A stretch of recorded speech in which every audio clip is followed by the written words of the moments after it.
श्री शिवाय नमस्तुभ्यं।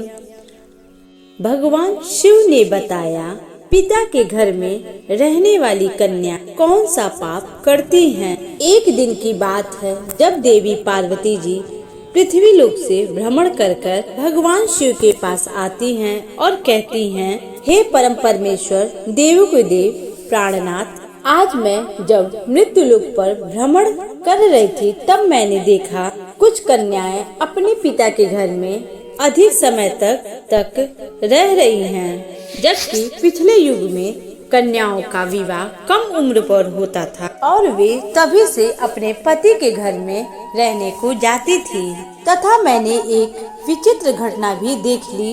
कई सारी कन्याएं विवाह के बाद भी लंबे समय तक या बार बार पिता के घर रहने को जाती हैं। हे प्राणनाथ, मैं जानना चाहती हूँ, क्या एक पिता के घर में कुंवारी कन्या का अधिक समय तक रहना सही होता है या नहीं? कौन सी आयु में कन्या का विवाह करना योग्य होता है और विवाह के बाद पिता के घर में रहने से कौन सा पाप लगता है? हे स्वामी, आप ही जगत के सत्य हैं और सत्य ही शिव है। शिव ही आदि और अनंत है। कृपा करें और मेरी जिज्ञासा को शांत करें। तब भगवान शिव ने मुस्कुराते हुए बोले, हे देवी पार्वती, आज आपने जो प्रश्न किए हैं वे समस्त मानव जाति के कल्याण हेतु अत्यंत महत्वपूर्ण है। आज मैं आपको इन सारे प्रश्नों के उत्तर इस एक सच्ची घटना के माध्यम से देता हूँ। भक्तगणों, अगर आपको हमारा वीडियो अच्छा लग रहा हो तो चैनल को सब्सक्राइब कर लें और अपने सगे संबंधियों में वीडियो को शेयर करना और वीडियो को लाइक करना न भूलिएगा। आइए आगे की कथा जानते हैं। यह कथा मेरे प्रभु श्री कृष्ण के काल द्वापर युग की है। आप इस कथा को ध्यान से सुने। जो भी प्राणी इस कथा का श्रवण या प्रसार करता है उनके मैं 100 अपराध माफ करता हूँ और मृत्यु के बाद वह प्राणी अनंत काल तक मेरे साथ कैलाश में वास करता है। तब देवी पार्वती कहती हैं, हे स्वामी, मैं इस कथा को ध्यान से पूरा अवश्य सुनूंगी और इस कथा का प्रसार भी करूंगी। कृपा करें और इस कथा को कहें। तब भगवान शिव कहते हैं, हे देवी पार्वती, यह 28वें द्वापर युग की घटना है। यदुकुल श्रेष्ठ वीरवर उग्रसेन यहाँ जो घटना घटित होने वाली है उसी काल को भूतकाल में वर्णित करूँगा। माथुर प्रदेश में मथुरा नाम की नगरी है। वहाँ उग्रसेन नाम वाले यदुवंशी राजा राज्य करते थे। वे शत्रु विजय, संपूर्ण धर्मों के तत्वज्ञान, प्रजा के रक्षण करने वाले और अति गुणवान राजा थे। मेधावी नामक राजा उग्रसेन धर्म पूर्वक राज्य का संचालन और प्रजा का पालन करते थे। उन्हीं दिनों परम पवित्र विदर्भ देश में सत्यकेशु नाम के प्रसिद्ध एक महापराक्रमी राजा थे। उनकी एक पुत्री थी जिसका नाम मायावती था। वह सत्य धर्म का आचरण करने वाली, अति सुंदर, गुणवान और चरित्रवान होने के कारण दूसरी लक्ष्मी के समान थी। मथुरा के राजा उग्रसेन ने उस सुंदर नेत्रों वाली मायावती से विवाह किया और उसके स्नेह और प्रेम से मथुरा नरेश मुग्ध हो गए। मायावती को अपने प्राणों के समान प्रेम करने लगे। उसे साथ लिए बिना भोजन नहीं करते थे। उसके साथ क्रीड़ा विलास में राजा का समय बीतने लगा। भगवान शिव कहते हैं, ये देवी पार्वती, मायावती के बिना उन्हें एक क्षण भी चैन नहीं मिलता। इस प्रकार से आने वाले प्रतिदिन दोनों पति पत्नी में प्रेम बढ़ने लगा। फिर कुछ समय के बाद विदर्भ नरेश सत्यकेतु ने अपनी पुत्री को मायावती को याद किया और उसकी माँ भी न देखने के कारण बहुत दुखी थी। फिर एक दिन उन्होंने अपनी बेटी की हालचाल जानने हेतु मथुरा नरेश उग्रसेन के पास पहुँच गयी। वहाँ अपने 2 दूतों को भेजे। मित्रों, भगवान शिव कहते हैं, हे देवी पार्वती, आदर पूर्वक राजा से कहा, महाराज विदर्भ नरेश सत्यकेतु अपनी कन्या और इस राज्य की कुशल समाचार जानने हेतु हमें यहाँ भेजा है। आपको हमारा सादर प्रणाम। अगर उनका प्रेम और स्नेह पूर्ण अनुरोध आपको स्वीकार हो तो राजकुमारी मायावती को उनके यहाँ भेजने की व्यवस्था कीजिए।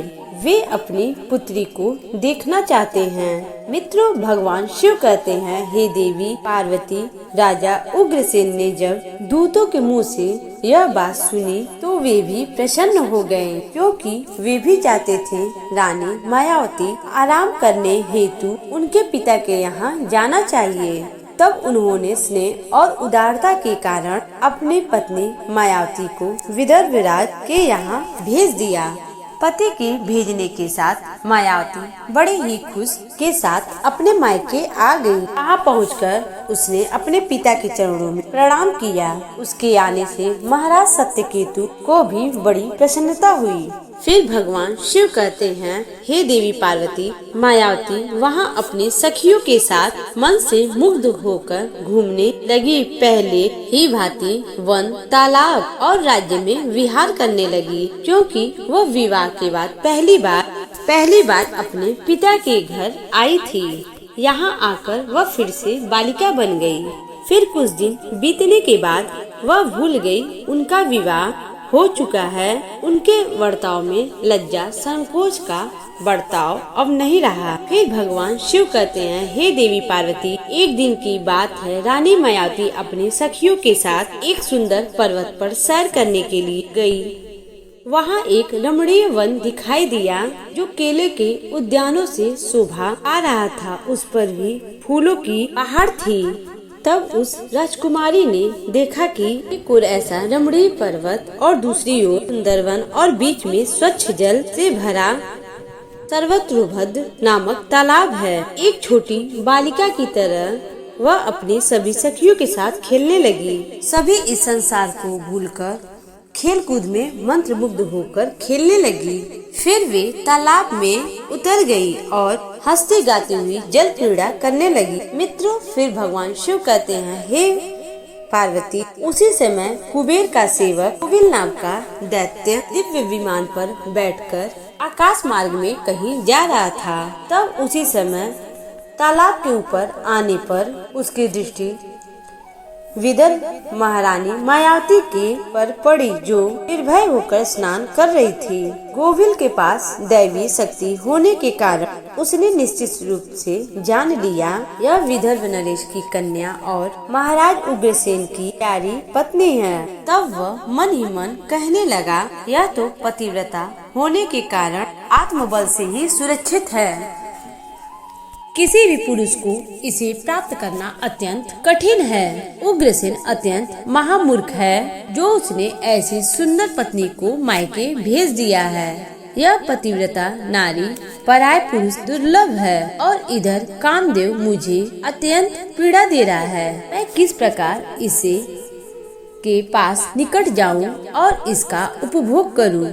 मित्रों, भगवान शिव कहते हैं, हे देवी पार्वती, उसकी सुंदरता पर मोहित दानव गोविल गहरी सोच में पड़ गया और फिर उसने अपने लिए एक उपाय निकाल लिया और गोविल ने महाराज उग्रसेन का महामाया रूप धारण कर लिया। वही अंग, वही उपांग, वैसे ही वस्त्र केश धारण कर लिया और पर्वत के शिखर पर उतर गया और एक वृक्ष की छाया में शिला के ऊपर बैठ गया और उसने मधुर स्वर से संगीत छेड़ दिया। वह गीत संपूर्ण विश्व को मोहित करने वाला था। ताल लय उत्तम स्वर से युक्त उस मधुर गीत को सखियों के मध्य बैठी हुई सुंदरी रानी मायावती ने भी सुना।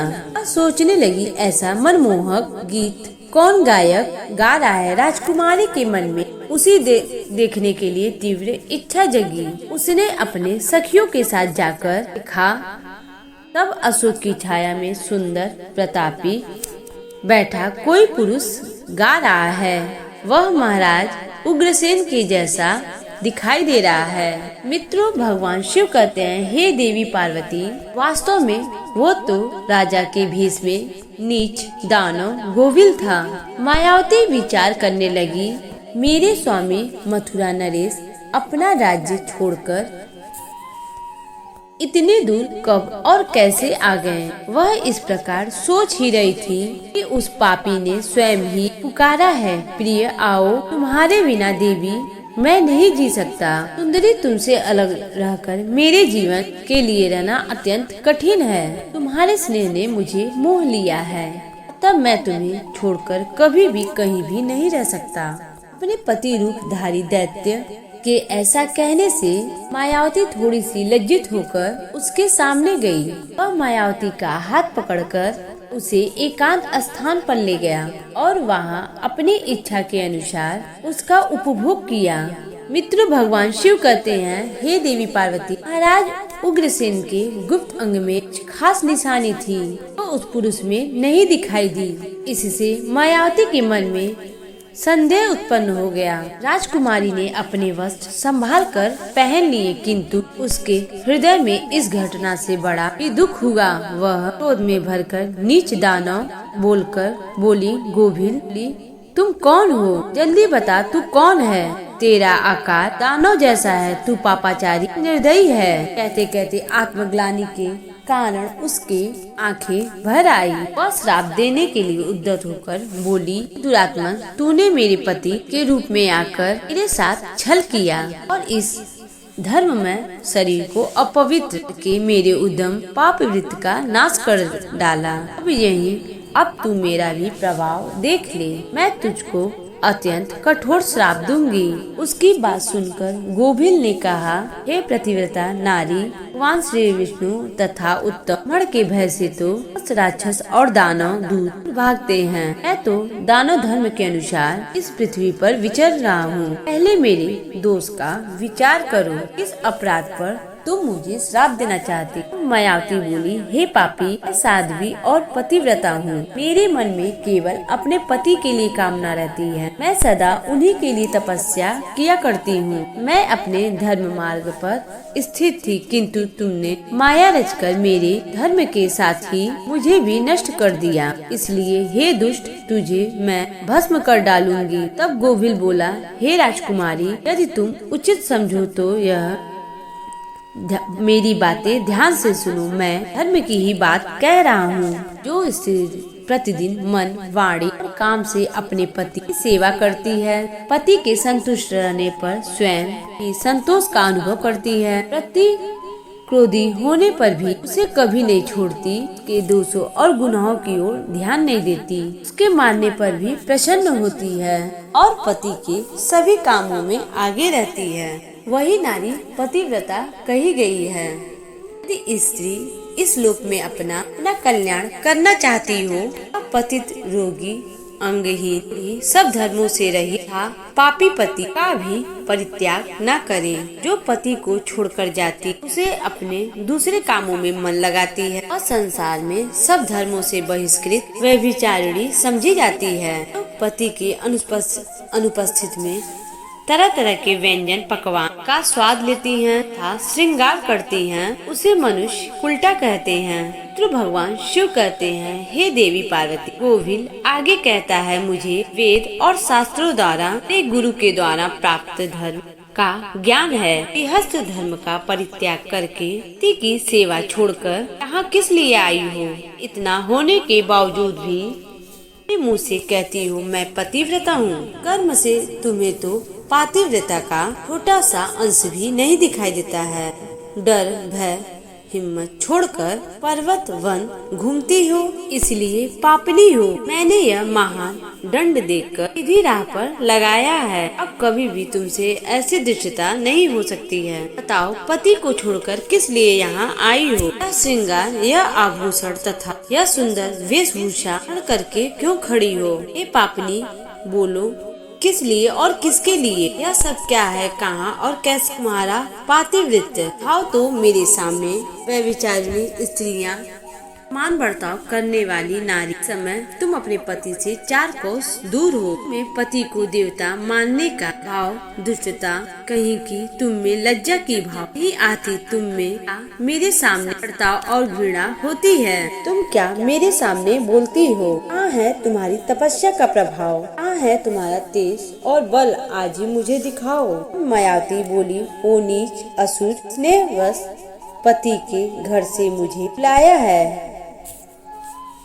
मैं कहाँ पाप है? मैं काम, लोभ, मोह तथा डर वश पति को छोड़कर नहीं आई हूँ। मैं यहाँ भी पति का चिंतन करती हुई हमेशा रहती हूँ। तुमने मेरे छल से मेरे पति का रूप धारण किया और तुम मुझे धोखा दिया। अब गोभिल ने कहा, मायावती मेरी युक्त बात सुनो। अंधे मनुष्य कुछ भी दिखाई नहीं देता है। धर्म रूपी नेत्र से हीन हो कैसे मुझे यहाँ पहचान पाती? तुम्हें ज्ञात था तुम्हारे पति इतने दूर कभी भी नहीं आ सकते, फिर भी तुमने मेरे साथ संबंध बनाए। जिस समय तुम्हारे मन में पिता के घर आने का भाव उदय हुआ, उसी समय तुम पति की भावना छोड़कर उनके ध्यान से मुक्त हो गई थी। पति के निरंतर चिंतन ही नारियों का धर्म है। अब वही नष्ट हो गया है तो क्यों स्वयं को पतिव्रता कहती हो? मित्रों, भगवान शिव कहते हैं, हे देवी पार्वती, गोभिल कहता है, जब तुम्हारे हृदय की आंखें टूट गई तब नेत्र से हीन होने से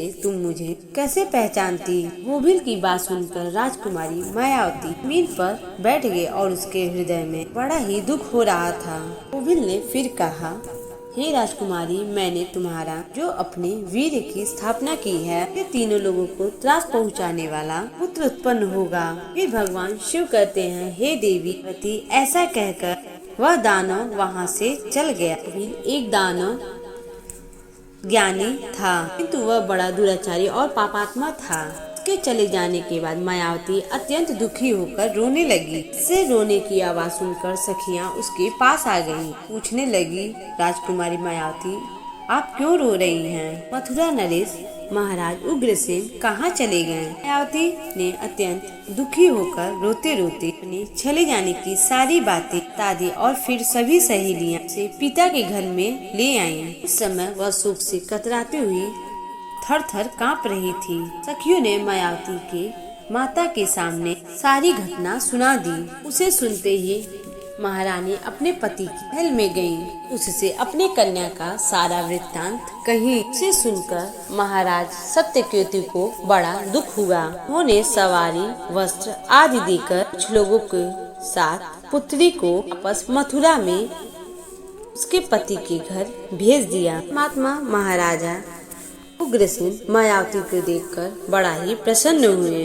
वे रानी से बार बार कहने लगे, प्रिय, मैं तुम्हारे बिना जीवन व्यतीत नहीं कर सकता। अच्छा हुआ तुम शीघ्र ही लौट आई। मायावती, तुम अपने गुणशील, भक्ति, शक्ति और पतिव्रत आदि सद्गुण ये अत्यंत प्रिय लगती हो। अपनी पत्नी मायावती से ऐसा कहकर महाराज उग्रसेन उसके साथ विहार करने लगे। सब लोगों को भय पहुँचाने वाला गर्भ दिन बढ़ने लगा, किंतु उस गर्भ का कारण केवल मायावती ही जानती थी। अपने उदर में बढ़ते हुए उस गर्भ को विषय में मायावती को दिन रात चिंता बनी रहती थी। 10 वर्ष तक वह गर्भ बढ़ता ही गया। तत्पश्चात उसका जन्म हुआ। मित्रों, फिर भगवान शिव कहते हैं, हे देवी पार्वती, अति तेजस्वी, बलचारी, दुराचारी को कष्ट देने वाला कंस था कि भय से तीनों लोगों के निवासी थर्रा उठे थे। उसके बाद भगवान श्री कृष्ण के हाथ से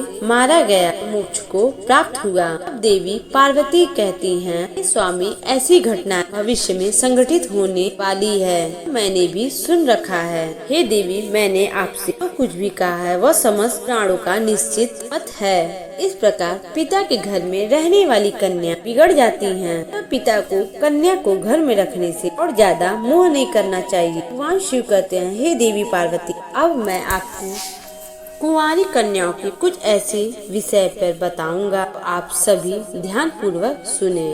कोई भी कन्या जवानी हो जाती है तो वह विवाह के योग्य बन जाती है तथा माता पिता को योग्य वर का चुनाव करके उसका विवाह कर देना चाहिए। उसे कभी भी लंबे समय तक घर में नहीं रखना चाहिए।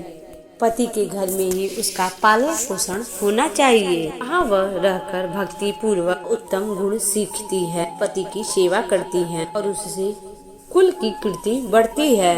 पिता भी सुख पूर्वक जीवन व्यतीत करता है। ससुराल में रहकर यदि वह पाप करती है तो उसका फल पति को भोगना पड़ता है। वहाँ सदाचार पूर्वक रहने से सदा पुत्रों के सिद्धि को प्राप्त होती है। कन्या के उत्तम गुणों से पिता की कीर्ति बढ़ती है। दोनों कुलों के पितृगण संतुष्ट होकर आशीर्वाद देते हैं। हे देवी, दामाद के साथ कन्या को अपने घर कभी भी माता पिता को नहीं रखना चाहिए। ऐसा करने से उस पुरुष के मान सम्मान में कमी हो जाती है, उसे भी पाप लगता है। जब कन्या विवाह योग्य बन जाए तो पराये लोग उस पर बुरी नजर डालते हैं। ऐसे में कहीं वह भी किसी पराये पुरुष के साथ प्रेम संबंध में न पड़ जाए और न ही कोई शारीरिक संबंध बनाए, जिससे माता पिता को बहुत ही दोष पड़ता है। एक जवान कन्या पिता के घर में रहने का मतलब खजाने का ढेर रखने के बराबर है। औरों के बीच रखना समान होता है। उस स्त्री का गहना पिता का सम्मान, उस कन्या की इज्जत होती है। इसे हमेशा संभाल कर रखनी चाहिए। किसी भी स्त्री को पति से दूर नहीं रहना चाहिए। ज्यादा समय तक मायके रहना भी पाप के समान है। एक पतिव्रता नारी का स्थान सदैव उसके पति के घर ही है और साथ ही पति के लिए पत्नी का स्थान सदैव हृदय में होना चाहिए। पितृ भगवान शिव कहते हैं, देवी पार्वती, अब मैं आपके सारे प्रश्नों के उत्तर दिया है। माँ पार्वती कहती हैं, हे प्रभु, आज मैं धन्य हो गई। तो मेरे मन में चल रहे सारे प्रश्नों के उत्तर का जवाब दे दिया है। मैं आशा करती हूँ कि आपको मेरी यह कथा पसंद आई होगी। अगर अच्छी लगी हो तो हमारे चैनल को सब्सक्राइब करिएगा और अपने दोस्तों सगी संबंधियों में वीडियो को शेयर जरूर कीजिएगा और वीडियो को लाइक करिएगा।